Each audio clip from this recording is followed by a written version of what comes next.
Hello, so today we're making a number of grounds using papers we've found around the house. So we've got newspaper, bits of wallpaper, cartridge paper, paper that you get in the printer, and we're going to make lots of different colours, so they'll end up looking something like this, using a variety of watercolour paints and tissue paper.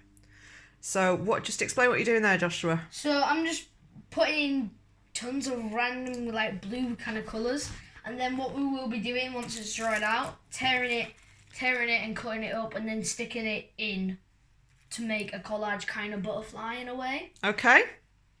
So what are you doing now, Joshua? So I'm just adding on the tissue paper now, and now I'm going to spray it. What does that do? Well, it dyes it, so it'll end up going onto the paper.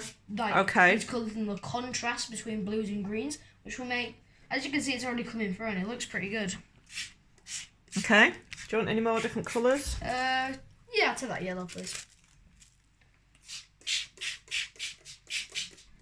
Hi, so we're back at it with a new, different sheet. And, well, what I'm doing now is I'm just adding in tons of different red and pinky colours. And, well, I'm going to put some tissue paper on it in a minute and spray it down so both the colours will mix, and hopefully it should have, like, a nice effect on it. So, as you can see there's multicolours, but now we're going to do this.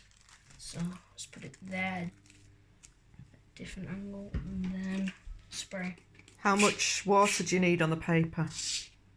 I'd say maybe for the actual normal sheet, you want to have like definitely a few good drips of water from like this much. Have you noticed what happens? Sometimes the dye doesn't come off the... Yeah, it doesn't always come off. Do you know why that is? It's because you haven't added enough water. It might be. Sometimes you need to actually flip it over because the dye's on one side of the tissue paper. So if you try flipping it over... Yeah, so it'll go darker, yeah, and then it can mix in properly.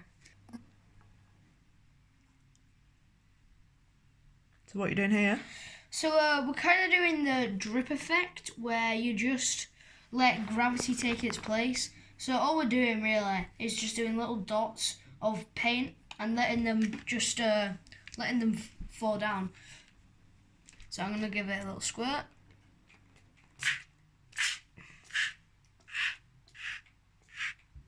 That's just a different way of blending the colours together. Just a nice little way to mix it around. And as you can see, the blue, yellow, and like pinky red has all mixed in together. And you wouldn't always tend to get that when you do this. You'd have maybe very, very slighter ones, but this you can really control, like how dark and how light you want your colours to be. Okay, cool. Right, so obviously to get a nice effect, you can do this. Flick it back, and then you can get a lot of nice little blue dots.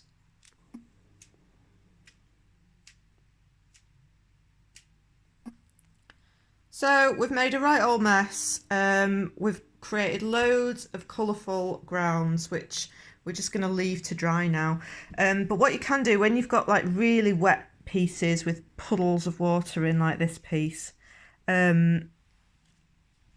you can add rock salt. If you just drip it onto the paper, you'll see the salt starts to absorb some of the paints. And as it dries, if you leave it overnight, when you come to brush off the dry salt, you get this beautiful sort of bubbled effect, which is a lovely sort of texture. Which you can then tear up, cut up, and use for collaging in other pieces.